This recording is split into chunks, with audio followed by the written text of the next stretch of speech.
ನಮಸ್ಕಾರ ಗುರು, extra innings Kannada YouTube ಚಾನಲ್ಗೆ ಸ್ವಾಗತ ಸುಸ್ವಾಗತ. ಗುರು ಏನಪ್ಪ ಅಂದರೆ RCB 11 ಆಯಿತು, RCB ಸ್ಕ್ವಾಡ್ ಹೆಂಗಿದೆ ಆಯಿತು ಎಲ್ಲನೂ ಡಿಸ್ಕಸ್ ಮಾಡಿದ್ದೀವಿ ನಾವು ನಿನ್ನೆ ಲೈವಲ್ಲಿ. ಸೊ ಇವತ್ತು ಅಂದರೆ ಲೈಕ್ RCB 11 ಒಂಚೂರು ಹೆಂಗಿದೆ ಅಂತ ಚಿಕ್ಕ ವೀಡಿಯೋದಲ್ಲಿ ಎಲ್ಲರೂ ನೋಡ್ತಿರ್ತಾರೆ, ಅಂದರೆ ಒಂದು 4-5 ನಿಮಿಷದಲ್ಲಿ ಎಲ್ಲ ನೋಡೋರು ಇರ್ತಾರೆ. ಸೊ ಅದಕ್ಕಾಗಿ ಒಂದು ಸಣ್ಣದಾಗಿ ಬಿಡೋಣ ಅಂತ ಈ ವಿಡಿಯೋ ಮಾಡ್ತಿದ್ದೀನಿ. So RCB 11 and RCB squad ಹೆಂಗಿದೆ ಗುರು ಅಂತ ನನಗೆ ಕೇಳಿದ್ರೆ ನಿಜವಾಗಿ ಹೇಳ್ತೀನಿ, ನಾನು ಇನ್ನೇನು ಥಂಬ್ನೇಲಲ್ಲೇ ಹಾಕಿದೆ, ಡೀಸೆಂಟ್ ಆಗಿದೆ ಗುರು, ಬ್ಯಾಲೆನ್ಸ್ಡ್ ಆಗಿದೆ, ಏನು ಪ್ರಾಬ್ಲಮ್ ಇಲ್ಲ. ಫುಲ್ ಯಾವ ಲೆವೆಲ್ಗೆ ಅಂದರೆ ಫಸ್ಟ್ ಡೇ ಅಂತೂ ಫುಲ್ ಹೆಂಗೆ ಗುರು ಹಿಂಗೆ ಮಾಡ್ತವ್ರೆ ಅನ್ನಿಸ್ತಾಯಿತ್ತು. ಸೊ ಸೆಕೆಂಡ್ ಡೇ ಎಲ್ಲ ಆಪ್ಷನ್ ನೋಡಿದ್ಮೇಲೆ, ಓವರ್ ಆಲ್ ಆಗಿ ಸ್ಕ್ವಾಡ್ ನೋಡಿದ್ಮೇಲೆ ಆ್ಯಂಡ್ ಓವರ್ ಆಲ್ ಆಗಿ ಪ್ಲೇಯಿಂಗ್ ಎಲೆವನ್ನು ನಾವು ನೋಡಿದ್ಮೇಲೆ ಆ್ಯಂಡ್ ಓವರ್ ಆಲ್ ಆಗಿ ಬೇರೆ ಒಂದು ಟೀಮ್ಸ್ಗಳ ಕಂಪೇರ್ ಮಾಡಿದ್ರು ಕೂಡ ನಮ್ಮದು ಪರವಾಗಿಲ್ಲ ಬ್ಯಾಲೆನ್ಸ್ ಟೀಮ್ ಇದೆ ಅಂತಲೇ ಹೇಳ್ಬೋದು ಗುರು. ನಿಮ್ಮನ್ನ ಅರ್ಥ ಮಾಡ್ಕೊಳಕ್ಕೆ ಆಗಲ್ಲ.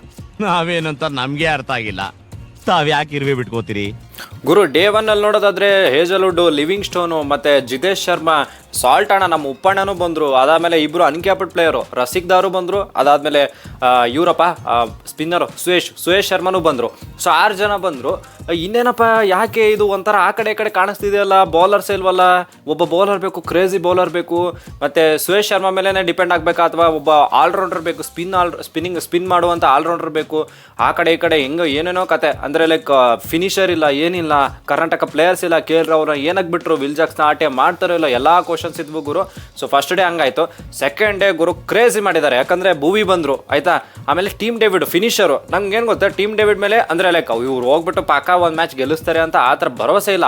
ಬಟ್ ಆದರೆ ಅಣ್ಣ ಅಂದರೆ ಲೈಕ್ ಒಬ್ಬ ಫಿನಿಷರ್ ಅಂತ ಹೇಳ್ಕೊಳಕ್ಕಾದ್ರೂ ಇದ್ದಾರೆ ಟೀಮ್ ಡೇವಿಡು. ಸೊ ಅವ್ರ ಮೇಲೆ ನಾನಂತೂ ಬೆಟ್ ಕಟ್ತೀನಿ ಚೆನ್ನಾಗಿ ಆಡಲಿ ಅಂತ. ಟೀಮ್ ಡೇವಿಡ್ ಇದ್ದಾರೆ ಆ್ಯಂಡ್ ರೊಮರಿಯೋ ಶೆಫರ್ಡ್ನ ತೊಗೊಂಡ್ರು. ಸೊ ಅದೊಂದು ಒಳ್ಳೆ ಬೈ, 2 ಒಳ್ಳೆ ಬೈ ಅಂತಲೇ ಹೇಳ್ಬೋದು. ವಿಲ್ ಜಾಕ್ಸ್ನ ಬಿಟ್ಟರು, RTM ಮಾಡಲಿಲ್ಲ. ಈ ವಿಲ್ ಜಾಕ್ಸ್ನ RTM ಮಾಡಿದ್ರೆ ಪ್ರಾಬ್ಲಮ್ ಏನಾಗಿರೋದಂದರೆ ಎಲ್ಲಂತ ಆಡಿಸ್ತೀರಾ ನೀವು, ಅಂದರೆ ಅವ್ರನ್ನ ನೀವು ಫಿನಿಷರಾಗಿ ನೋಡಬೇಕಾಗತ್ತೆ. ಅವರು ಮಾಡದೆ ಓಪನಿಂಗು ಅಥವಾ ನಂಬರ್ 3 ಅಂದ್ಕೊಳ್ಳಿ, ಬಟ್ ಫಿನಿಷರಾಗಿ ನೋಡಬೇಕಾಗತ್ತೆ. ಯಾಕಂದರೆ ಓಪನಿಂಗ್ ಮತ್ತು ನಂಬರ್ 3 ಎಲ್ಲ ಫಿಕ್ಸ್ ಆದಂಗಾಗಿದೆ. ಸೊ ಇವಾಗ ಫಿನಿಷರ್ ಬೇಕಲ್ವ, ಅದಕ್ಕೆ ಟೀಮ್ ಡೇವಿಡ್ ಹೋಗಿದ್ದು ಒಳ್ಳೇದಾಯಿತು. Tim David and Romario Shepherd 2 correct ಆಗಿದೆ, ಏನೂ ಪ್ರಾಬ್ಲಮ್ ಇಲ್ಲ. ಏನಂತೀರಾ? ಆ್ಯಂಡ್ ಈ ಕಡೆ ಕೃಣಾಲ್ ಪಾಂಡೆ ಗುರು, ಕೃಣಾಲ್ ಪಾಂಡೆ ಒಳ್ಳೆ ಬೈ ಹೇಳ್ಬೇಕು ಅಂತಂದರೆ ಏನು ಗೊತ್ತಾ, 5.75 crores. ಆ ಮೇಡಮು ಸುಮ್ಮನೆ ಈ ಬೇಕೇನೋ ನಿಮ್ಗೆ ಬೇಕೇನೋ ಅಂತ ಒಂದು 2 ನಿಮಿಷ ಕಾಯ್ದು ಸಾಕು ಮಾಡಿದ್ರು ಗುರು ನಮಗಂತೂ. ಇಲ್ಲ ಅಂದಿದ್ರೆ ಬೇಸ್ ಪ್ರೈಸ್ಗೆ ಅಥವಾ 4.8 crores ಬರ್ತಿದ್ರು ಇವರು. ಹಂಗೆ ಮೇಡಮ್ ಕೇಳಿದ್ದು, ಬೇರೆಯವ್ರಿಗೆ ಕೇಳಿದ್ದು, ಅವ್ರು ಆರು ನಮಗೆ ಟಕ್ಕರ್ ಕೊಡ್ತಾನೆ ಇದ್ರು ಗ್ಯಾಪಲ್ಲಿ ಲಾಸ್ಟ್ಗೆ. ಬಟ್ ಒಳ್ಳೇದಾಗಿ ಕೊನೆಯಲ್ಲಿ 5.75 crores ಕೃಣಾಲ್ ಪಾಂಡೆ ಬಂದರು ಗುರು. ಕೃಣಾಲ್ ಪಾಂಡೆ ಒಳ್ಳೆ ಸ್ಮಾರ್ಟ್ ಕ್ರಿಕೆಟರ್, ಅಣ್ಣ ಚೆನ್ನಾಗಿ ಬೌಲಿಂಗ್ ಮಾಡ್ತಾರೆ, ಒಳ್ಳೆ ಸ್ಮಾರ್ಟ್ ಕ್ರಿಕೆಟರು, ಮ್ಯಾನೇಜ್ ಮಾಡ್ತಾರೆ. ಓಕೆ, ಏನು ಫುಲ್ ಆ ಲೆವೆಲ್ಗೂ ಇಲ್ಲ, ಫುಲ್ ಈ ಲೆವೆಲ್ಗೂ ಇಲ್ಲ, ಫುಲ್ ಅಂದರೆ ಆರಾಮಾಗಿ ಎವರೇಜ್ ಆಗಿ ಮ್ಯಾನೇಜ್ ಮಾಡಿಬಿಡ್ತಾರೆ. ಓಕೆ, ಅದು ಪ್ರಾಬ್ಲಮ್ ಇಲ್ಲ. ಆ್ಯಂಡ್ ಭುವಿ ಗುರು ಒಳ್ಳೆ ಬೈ ಆ್ಯಕ್ಚುಲಿ. ಈ ಮಿಸ್ಟರ್ IPL ಅಂತ ರೈನವ್ರಿಗೆ ಹೆಂಗೆ ಕರಿತೀವಲ್ವ ಬ್ಯಾಟಿಂಗಲ್ಲಿ, ಹಂಗೆ ಬೌಲಿಂಗಲ್ಲಿ ನಾನಂತೂ ಭುವನೇಶ್ವರ್ ಕುಮಾರ್ ಮಿಸ್ಟರ್ IPL ಅಂತಲೇ ಕರಿತೀನಿ. ಯಾಕಂದರೆ ಅವರು ಕ್ರೇಜಿ ಬೌಲರ್ ಗುರು. ಬಟ್ ಅಂದರೆ ಇವಾಗ ಎಲ್ರಿಗೂ ಏನಂದರೆ ಆ ಥರ ಫಾರ್ಮಲ್ಲಿ ಇದ್ದಾರೆ, ಹಿಂಗೆ ಅದು ಇದು ಏನೋ ಕೇಳ್ತಾರೆ. ಬಟ್ ನಂಗೆ ಅದೇನೂ ಇಲ್ಲ. ಅವರು ಇವಾಗ ಎಷ್ಟು ಕೋಟಿ, 10.75 ಅನಿಸುತ್ತೆ, ಆ ಕೋಟಿಗೆ ಎಷ್ಟು ಕೋಟಿಗೆ ಬಂದಿದ್ದಾರೆ, ಅದು ಕರೆಕ್ಟಾದ ಬೈ. ಆ್ಯಂಡ್ ನಮ್ಮ RCBಗೆ ಹೇಳಿ ಮಾಡಿಸಿದಂಥ ಬೌಲರು, ಯಾಕಂದರೆ ಇಲ್ಲಿ ಅವ್ರು ಬೇಕಾಗ್ತಾರೆ ಗುರು. ಯಾಕಂದರೆ ಹೇಜಲ್ವುಡ್ಡು ಮತ್ತು ಭೂವಿ ಆ್ಯಂಡ್ ಯಶ್ ದಯಾಲು 3 ಹೆವಿ ಕಾಂಬಿನೇಷನ್ ಗುರು. ಇಂಥ ಜನ ಎಲ್ಲಿ ಸಿಗ್ತಾರೆ ನಿಮ್ಗೆ? ಹೊಡಿರಿ ಚಪ್ಪಾಳೆ, ಹೊಡಿರಿ ಗುರು. ಇವಾಗ ಓವರ್ ಆಲ್ ಆಗಿ ಪ್ಲೇಯಿಂಗ್ 11 ಆಯಿತು, ಮತ್ತು ಇಂಪ್ಯಾಕ್ಟ್ ಪ್ಲೇಯರ್ ಯಾರನ್ನಪ್ಪ ಆಡಿಸ್ತೀಯ ನೀನು ಅಂತಂದರೆ ನನ್ನ ಪರ್ಸ್ನಲ್ ಒಪಿನಿಯನು ಆ್ಯಂಡ್ ನಿಮ್ಮ ಒಪಿನಿಯನು ಕಮೆಂಟ್ ಬಾಕ್ಸಲ್ಲಿ ತಿಳಿಸಿ. ನನ್ನ ಪರ್ಸ್ನಲ್ ಒಪಿನಿಯನ್ ಪ್ರಕಾರ ಫಸ್ಟು ವಿರಾಟ್ ಕೊಹ್ಲಿ ಕಾಕ ಇರ್ತಾರೆ. ಕೊಹ್ಲಿ ಕಾಕ ಜೊತೆ ಮತ್ತು ಫಿಲಿಪ್ ಸಾಲ್ಟು, ಕೊಹ್ಲಿ ಕಾಕ, Philip Salt. Number 3 Rajat Patidar, number 4 Livingstone, number 5 Jitesh Sharma. Okay, number 6 Tim David, number 7 Krunal Pandya. Okay, ಇವಾಗ ಹೇಳ್ಕೊಳಕ್ಕೆ ಹೆಂಗಂತಂದರೆ ಫಿನಿಷರ್ಸ್ ಇದ್ದಾರಪ್ಪ ಇಬ್ರು ಅಥವಾ ಇವಾಗ ಲಿವಿಂಗ್ ಸ್ಟೋನ್ ಫಿನಿಷರೇ ಅನ್ಕೊಳ್ಳಿ, ನೀವು ಟೀಮ್ ಡೇವಿಡ್ ಫಿನಿಷರೇ ಅನ್ಕೊಳ್ಳಿ. ಸೊ ಒಳ್ಳೇದು ಆಯಿತಾ. ನಂಬರ್ 7 ಇದಾಯ್ತಾ. ನಂಬರ್ 8 ಸುಯೇಶ್ ಶರ್ಮನ ಆಡಿಸ್ತೀನಿ. ನಂಬರ್ 8 ಸುಯೇಶ್ ಶರ್ಮನ ಆಡಿಸ್ತೀನಿ. ನಂಬರ್ 9 ನೋಡಿ Bhuvi, number 10 Yash Dayal, number 11 Hazlewood. So 11 ಜನ ಪ್ರಾಪರ್ ಇದು ಕರೆಕ್ಟಾಗಿದೆ ಗುರು. ಬೌಲಿಂಗ್ ನೋಡಿ ಗುರು, ಹೇಜಲ್ವುಡ್ಡು, ಯಶ್ ದಯಾಲು ಮತ್ತು ಭುವಿ. ಓಕೆನಾ, ಹೇಜಲ್ವುಡ್ ಗುರು ಪವರ್ ಪ್ಲೇಲೂ ಹಾಕ್ತಾರೆ ಆ್ಯಂಡ್ ಈ ಕಡೆ ಇದರಲ್ಲೂ ಡೆತ್ ಓವರ್ಸಲ್ಲೂ ಹಾಕ್ತಾರೆ. ಆ್ಯಂಡ್ ಯಶ್ ದಯಾಲು ಅವರು ಪವರ್ ಪ್ಲೇಲೂ ಹಾಕ್ತಾರೆ, ಡೆತ್ ಓವರ್ಸಲ್ಲೂ ಹಾಕ್ತಾರೆ. ಭೂವಿ ಪವರ್ ಪ್ಲೇಲೂ ಹಾಕ್ತಾರೆ, ಡೆತ್ ಓವರ್ಸಲ್ಲೂ ಹಾಕ್ತಾರೆ. ಸೊ ಇದು ಕಾಂಬಿನೇಷನ್ ಸಖತ್ತಾಗಿದೆ. ಆ್ಯಂಡ್ ಇವ್ರಿಗೆ ಬ್ಯಾಕಪ್ ಆಗಿ ಈ ಮೂವರಲ್ಲೇ ಅಂತಲ್ಲ, ಇಬ್ಬರಿಗೆ ಭುವನೇಶ್ವರ್ ಕುಮಾರ್ ಆ್ಯಂಡ್ ನಮ್ಮ ಯಶ್ ದಯಾಲ್ಗೆ ಇಬ್ಬರಿಗೂ ಬ್ಯಾಕಪ್ ಆಗಿ ಅಂತ ಒಬ್ಬ ಪ್ಲೇಯರ್ ಇದ್ದಾನೆ, ರಸಿಕ್ದಾರ್ ಅಂತ. ಒಳ್ಳೆ ಪ್ಲೇಯರ್ ಗುರು, ಚೆನ್ನಾಗಿ ಬೌಲಿಂಗ್ ಮಾಡ್ತಾರೆ ಅಣ್ಣ. ಕಟಾರ್ಸ್ ಎಲ್ಲ ಏನೇನೋ ಹಾಕ್ತಾರೆ ಅಣ್ಣ, ಬ್ಯಾಕಪ್ ಲೈನ್ ಸಕ್ಕತ್ತಾಗಿ ಹಾಕ್ತಾರೆ. ಆ್ಯಂಡ್ ಬ್ಯಾಟಿಂಗು ಸೈಕಾಗಿ ಮಾಡ್ತಾರೆ. ಸೈಕ್ ಅಂದರೆ 1 ಬಾಲ್ 6 ರನ್ ಇರಬೇಕಾದ್ರೂ ಹೊಡೆಯುವಂಥ ಕೆಪಾಸಿಟಿ ಇರೋ ಬ್ಯಾಟ್ಸ್ಮನ್ ಬ್ಯಾಟ್ಸ್ಮನ್ ಆ ಥರ. ಸೊ ರಸಿಕ್ದಾರ್ ಇದು ಎಮರ್ಜಿಂಗ್ ಏಷ್ಯಾ ಕಪ್ಪಲ್ಲಿ ಚೆನ್ನಾಗಿ ಆಡಿದ್ದಾರೆ, ಒಳ್ಳೆ ಅಂದರೆ 10 ವಿಕೆಟ್ಸ್ ಏನೋ ತೆಗೆದಿದ್ದಾರೆ ಗುರು, ಒಳ್ಳೆ ಬೌಲಿಂಗ್ ಎಲ್ಲ ಮಾಡಿದ್ದಾರೆ. ಸೊ ಆವಯ್ಯ ಚೆನ್ನಾಗಿ ಬ್ಯಾಕಪ್ ಅಂತ ಹೇಳ್ಬೋದು, ಇಲ್ಲಾಂದರೆ ಅವ್ರನ್ನ ಆಡಿಸ್ಬೋದು, ಹೇಳೋಕ್ಕಾಗಲ್ಲ. ಬಟ್ ಅಂದ್ರೆ ಒಂದು ಆಪ್ಷನ್ ಇದೆ ಅಂತ, ಅದು ಕ್ರೇಜಿ ಆಪ್ಷನು.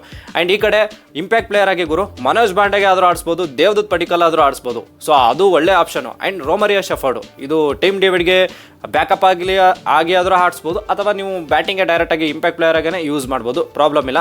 ಅಂದರೆ ಯಾಕಂದರೆ ಇವಾಗ ಏನಂತಂದರೆ 3 ಸ್ಪಿನ್ ಆಪ್ಷನ್ ಸಿಗುತ್ತೆ ನಮಗೆ, 3 ಫಾಸ್ಟ್ ಬೌಲರ್ ಆಪ್ಷನ್ ಸಿಗುತ್ತೆ. ಇವಾಗ ಲಿವಿಂಗ್ ಸ್ಟೋನು ಕೂಡ ಸ್ಪಿನ್ನರ್ ಅಲ್ವಾ, ಆ ಸ್ಪಿನ್ನರು ಮತ್ತು ಲೆಗ್ ಸ್ಪಿನ್ನರ್ ಎರಡೂ ಸೇರಿ ಮಾಡ್ತಾರೆ ಅವರು. ಸೊ ಲಿವಿಂಗ್ ಸ್ಟೋನ್ ಸಿಕ್ಕಿದ್ದು ಒಳ್ಳೆಯದು. ಲಿವಿಂಗ್ ಸ್ಟೋನ್, ಕೃಣಾಲ್ ಪಾಂಡೆ, ಸುಯೇಶ್ ಇದ್ದಾರೆ.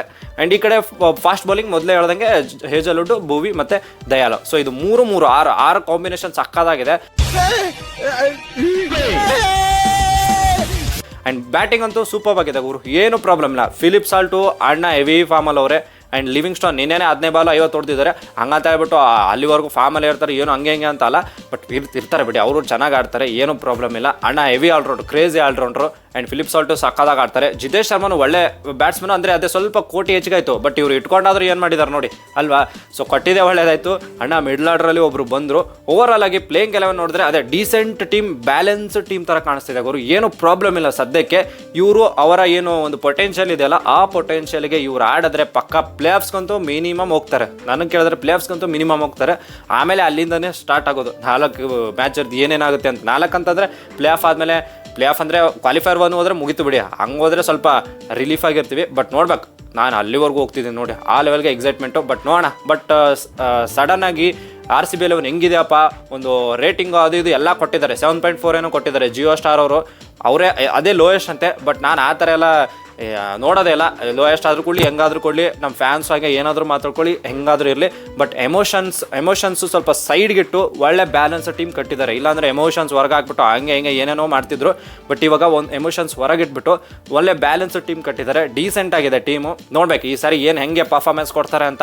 ಸೊ ಇದ್ರ ಬಗ್ಗೆ ನಾವು ಫುಲ್ ಡೀಟೇಲಾಗೆ ಎಕ್ಸ್ಪ್ಲೇನ್ ಮಾಡಿದ್ದೀವಿ, ಡೀಟೇಲಾಗೆ ಮಾತಾಡಿದ್ದೀವಿ ಇದ್ರ ಬಗ್ಗೆ ಲೈವಲ್ಲಿ. ಸೊ ಯಾರ್ಯಾರು ನೋಡಿಲ್ಲ ಲೈವ್ ನೋಡಿ, ಇಲ್ಲ ಅಂದರೆ ಇದೇ ಒಂದು ಚಿಕ್ಕ ವೀಡಿಯೋದಲ್ಲಿ ಎಲ್ಲ ಆಲ್ಮೋಸ್ಟ್ ಎಲ್ಲ ಹೇಳಿದ್ದೀನಿ. ಆ್ಯಂಡ್ 9 ಮತ್ತೆ ಇವತ್ತು ಲೈವ್ ಬರ್ತೀವಿ, ಅಲ್ಲಿ ಮತ್ತೆ ಇದ್ರ ಬಗ್ಗೆ ಡಿಸ್ಕಸ್ ಮಾಡೋಣ. ಯಾಕಂದರೆ ಹಾರ್ದಿಕ್ ಅವರು ಇರ್ತಾರೆ, CSK ಬಗ್ಗೆನೂ ಡಿಸ್ಕಸ್ ಮಾಡೋಣ. ಆ್ಯಂಡ್ ಬಾಕಿ ಟೀಮು ಅಂದರೆ ಟೈಮ್ ಇದ್ದರೆ ಡಿಸ್ಕಸ್ ಮಾಡೋಣ.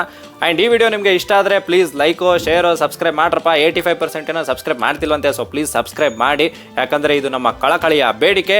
ನಾನು ನಿಮ್ಮನ್ನ ಕೇಳ್ಕೊತಾ ಇದ್ದೀನಿ, ಡಿಮ್ಯಾಂಡ್ ಅಲ್ಲ, ಬೇಡಿಕೆ, request. So that's it for the day. Bye. ಜೈ ಕರ್ನಾಟಕ. ಮತ್ತೆ ಭೇಟಿಯಾಗೋಣ. ನಮಸ್ಕಾರ.